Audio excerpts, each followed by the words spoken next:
Hey guys, my name is Elijah, and in this tutorial I want to show you how to follow hashtags on LinkedIn.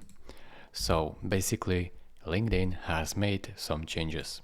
So let's say I search for hashtag game developer and click enter. As you can see, why did not any hashtags come up?